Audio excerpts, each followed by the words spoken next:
Oke, bismillahirrahmanirrahim. Assalamualaikum warahmatullahi wabarakatuh.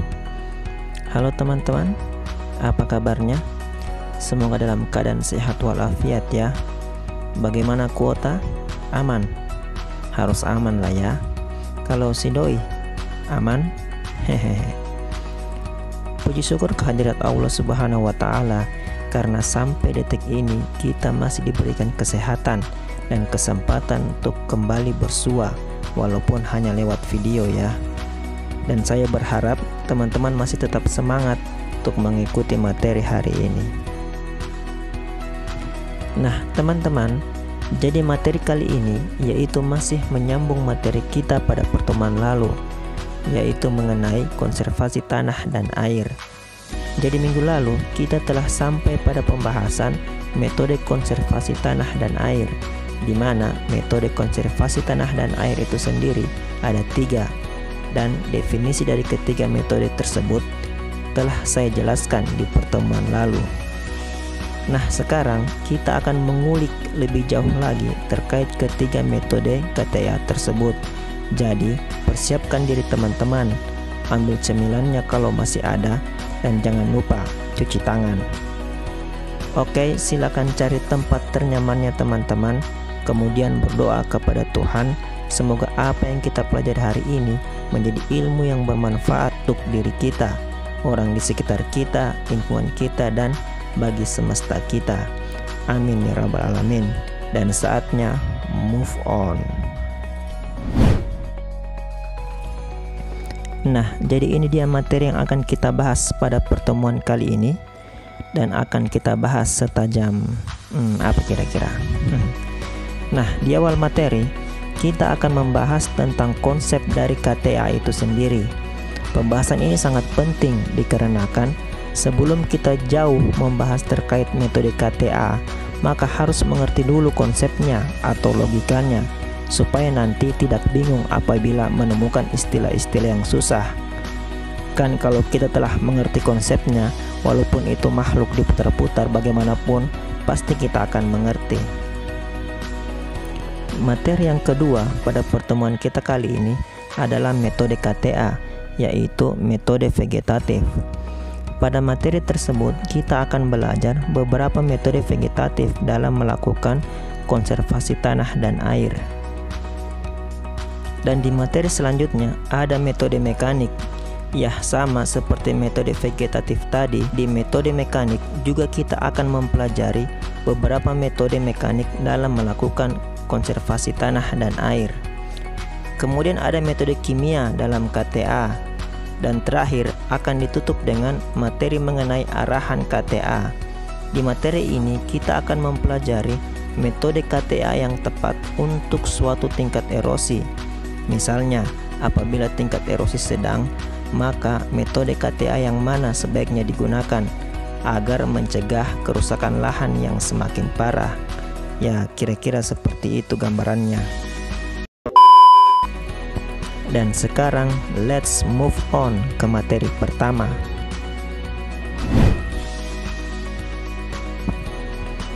Nah, jika teman-teman ingat pada materi kita yang lalu bahwa berbicara erosi, maka kita akan berbicara tentang 3C, yaitu dispersi, transportasi, dan sedimentasi.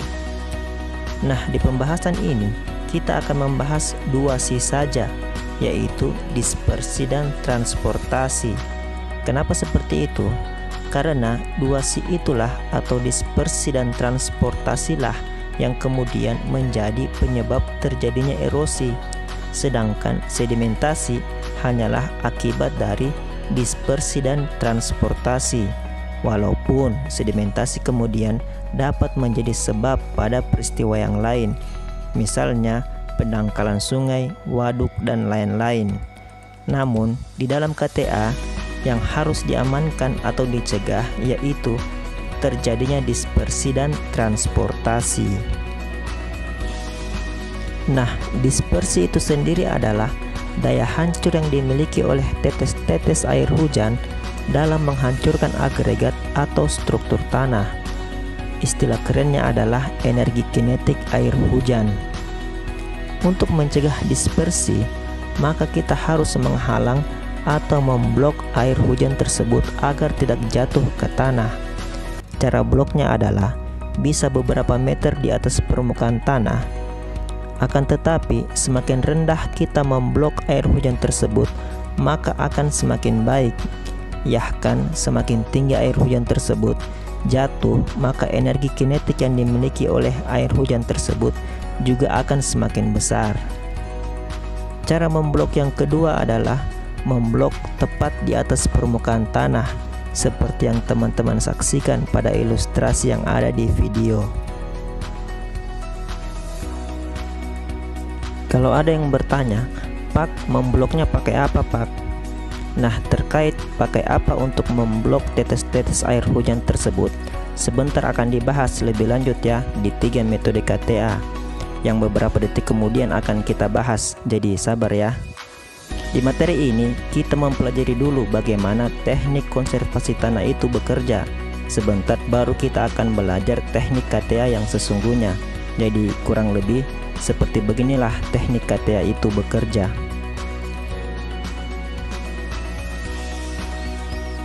Nah, kita masuk ke pembahasan bagaimana mengendalikan terjadinya transportasi. Jadi, kalau kita ingin mengendalikan transportasi, maksudnya bukan transportasi yang ada di jalan raya ya, tapi transportasi pada erosi. Oke, saya ulang lagi. Nah, jadi kalau kita ingin mengendalikan transportasi yang ada di erosi, maka yang harus kita kendalikan adalah aliran permukaan atau air yang mengalir di permukaan yang membawa partikel-partikel tanah. Harapannya adalah air hujan yang jatuh ke tanah tersebut tidak mengalir di permukaan sebagai runoff, akan tetapi mengalir masuk ke dalam tanah sebagai air perkolasi. Nah, bagaimana caranya? Cara yang dilakukan adalah kurangi kecepatan aliran permukaan, karena jika air yang mengalir di permukaan itu cepat, maka jumlah air yang masuk ke dalam tanah itu sedikit. Kenapa bisa? Ya, saya kira teman-teman sudah dapatkan ya di materi sifat fisik tanah kali ya. Jadi air untuk masuk ke dalam tanah itu butuh proses atau butuh waktu, karena tergantung lagi sama yang namanya infiltrasi, permeabilitas, dan lain-lain. Nah, kalau aliran permukaan sangat cepat terjadi, ya akibatnya itu tadi, air yang masuk ke tanah juga sedikit. Sama seperti kendaraan kita. Untuk mengurangi kecepatan kendaraan kita, yaitu dengan cara melakukan pengereman. Nah, pertanyaannya, bagaimana cara mengerem aliran permukaan? Caranya adalah sama seperti mencegah energi kinetik air hujan tadi, yaitu diantaranya adalah dengan membuat blok penghalang.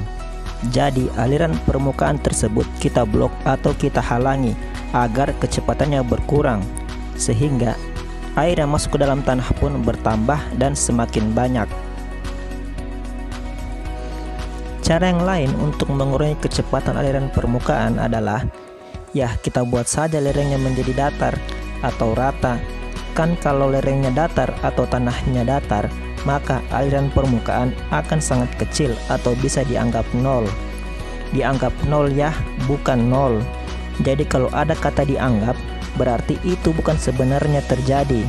Ya dianggap. Jadi kan biasa alibi cewek untuk menolak cowok itu adalah, kamu terlalu baik, kamu sudah saya anggap seperti kakak saya sendiri. Nah, kata anggap sebagai kakak saya sendiri itu berarti bukan kakak aslinya. Bukan kakak aslinya si doi, ya hanya dianggap kakak. Jadi teman-teman jangan mau jadi kekasih yang dianggap ya. Jadilah kekasih yang tak dianggap. Karena jika teman-teman dianggap sebagai kekasih, itu berarti bukan kekasih yang sebenarnya. Ya dianggap saja sebagai kekasih. Betul tidak? Jadi tadi sekedar intermezzo saja ya, biar teman-teman tidak bosan. Oke, kita lanjut. Metode konservasi tanah dan air dilakukan dengan maksud yang pertama yaitu melindungi tanah dari curahan langsung air hujan. Yang kedua, meningkatkan stabilitas agregat tanah. Yang ketiga, meningkatkan kapasitas infiltrasi tanah. Dan yang keempat, mengurangi runoff. Jadi yang pertama dan kedua itu terkait bagaimana mengendalikan dispersi, dan yang ketiga dan keempat terkait bagaimana mengendalikan transportasi atau aliran permukaan.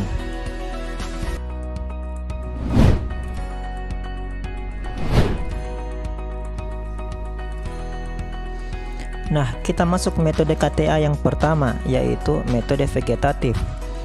Jadi, intinya metode vegetatif ini adalah bagaimana kita mengendalikan erosi dengan cara menggunakan atau memanfaatkan tumbuhan atau yang ada hubungannya dengan tumbuhan. Ya, seperti namanya vegetatif diambil dari kata vegetasi, yaitu tumbuhan. Metode vegetatif yang akan saya bahas pada kesempatan kali ini ada 4. Walaupun sebenarnya masih ada metode vegetatif yang lain. Nah, itu teman-teman cari sendiri ya. Metode vegetatif yang pertama adalah penanaman dalam strip. Apa itu? Sebentar dibahas ya. Metode vegetatif yang kedua adalah penggunaan sisa tanaman. Dan metode vegetatif yang ketiga dan keempat adalah strip penyangga riparian dan tanaman penutup tanah, atau istilah kerennya adalah cover crop. Kita masuk ke metode vegetatif yang pertama, yaitu penanaman dalam strip. Penanaman dalam strip yaitu beberapa jenis tanaman ditanami dalam strip yang berselang-seling dan disusun memotong lereng atau menurut kontur. Terdiri dari tanaman pangan atau semusim yang biasa ditanam dalam baris row crops, diselingi dengan strip-strip tanaman yang tumbuh rapat atau leguminosa atau penutup tanah. Nah, jika teman-teman perhatikan gambar yang paling bawah, di situ ada lereng, terus ada tanaman yang saya ilustrasikan dengan lingkaran berwarna hijau muda. Lingkaran berwarna hijau muda itu sebagai tanaman pokok, biasanya tanaman pangan atau tanaman semusim. Di sela-sela tanaman pokok ada tanaman yang ditanam dengan jarak yang sangat rapat atau tanaman strip namanya, yang digambar saya tandai dengan lingkaran berwarna hijau tua. Tanaman strip itulah yang kemudian berfungsi untuk mengendalikan erosi yang akan terjadi di lahan tersebut.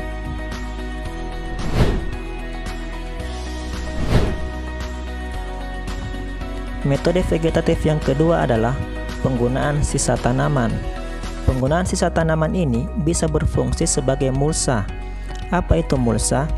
Gampangnya, mulsa itu adalah penutup tanah dan bisa juga sebagai pupuk hijau. Gunanya apa? Yang pertama, ada organik atau anorganik. Maksudnya di sini mulsanya ya, ada yang organik dan anorganik. Fungsi metode vegetatif penggunaan sisa tanaman yaitu meredam energi butir hujan. Ya, kalau ini tentu teman-teman sudah mengerti ya, sama seperti yang saya jelaskan di awal mengenai konsep KTA. Selanjutnya, ada mengurangi laju aliran permukaan. Nah, sisa tanaman selain dapat memblok atau menghalangi aliran permukaan, sisa tanaman atau bahan organik juga memiliki kemampuan untuk memegang atau menyimpan air yang tinggi, sehingga air dapat disimpan di mana air hujan itu jatuh dan kemudian akan mengalir ke bawah masuk ke dalam tanah. Fungsi selanjutnya yaitu mengurangi penguapan. Saya kira jelas ya, penguapan kan hubungannya dengan sinar matahari. Kalau di atas tanah ada sisa-sisa tanaman, tentu saja sinar matahari tidak langsung mengenai tanah sehingga suhu di tanah tidak terlalu tinggi. Akibatnya penguapan menjadi berkurang. Nah, ini juga ada hubungannya dengan fungsi yang terakhir mengenai suhu tanah. Fungsi selanjutnya yaitu sebagai sumber energi. Maksudnya bagaimana? Maksudnya adalah sisa-sisa tanaman atau bahan organik merupakan sumber energi untuk makhluk mikro sampai makrofauna yang hidup di tanah. Bagaimana mekanismenya? Saya kira teman-teman sudah dapatkan ya di materi mengenai biologi tanah.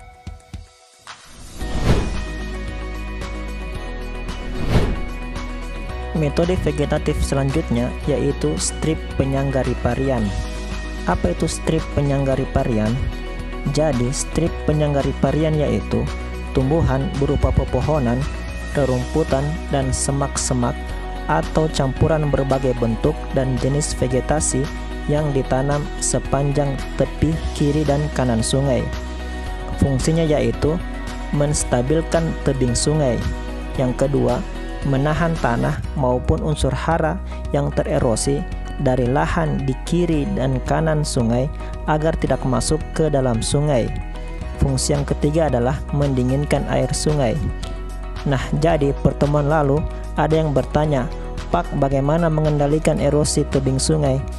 Nah, strip penyangga riparian inilah yang merupakan salah satu cara untuk mengendalikan erosi yang terjadi pada tebing sungai.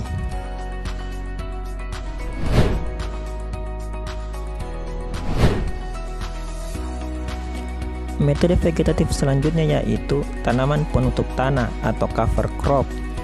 Fungsinya yaitu menahan atau mengurangi daya perusak butir-butir hujan yang jatuh dan aliran air di atas permukaan tanah. Selanjutnya fungsinya adalah menambah bahan organik tanah. Perannya yaitu berkurangnya kekuatan dispersi air hujan, mengurangi jumlah serta kecepatan aliran permukaan, dan memperbesar infiltrasi air ke dalam tanah. Nah, pertanyaannya, apakah semua jenis tanaman bisa dijadikan cover crop? Jadi tanaman agar bisa dijadikan cover crop itu ada syaratnya ya teman-teman. Yang pertama itu mudah diperbanyak, terus sistem perakaran tidak berkompetisi dengan tanaman utama. Yang ketiga, tumbuh cepat dan banyak menghasilkan daun. Yang keempat, toleransi terhadap pemangkasan. Yang kelima, resisten terhadap hama, penyakit, dan kekeringan. Yang keenam, mampu menekan pertumbuhan gulma. Yang ketujuh, mudah diberantas. Yang kedelapan, sesuai dengan kegunaan untuk reklamasi tanah. Yang kesembilan atau yang terakhir, tidak mempunyai sifat-sifat yang tidak menyenangkan. Nah, penutup tanah atau cover crop itu sendiri ada lagi penggolongannya. Ada cover crop rendah, sedang, dan tinggi. Untuk cover crop rendah digunakan pada pola pertanaman rapat, digunakan dalam barisan, dan digunakan untuk keperluan khusus pelindung tebing, talut, teras, dinding saluran irigasi, dan drainase.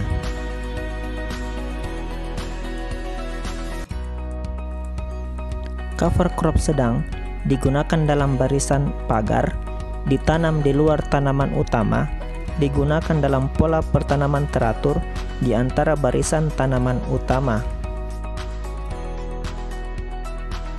Cover crop tinggi digunakan khusus untuk melindungi tebing dan reboisasi, ditanam dalam barisan, digunakan dalam pola pertanaman teratur di antara barisan tanaman utama.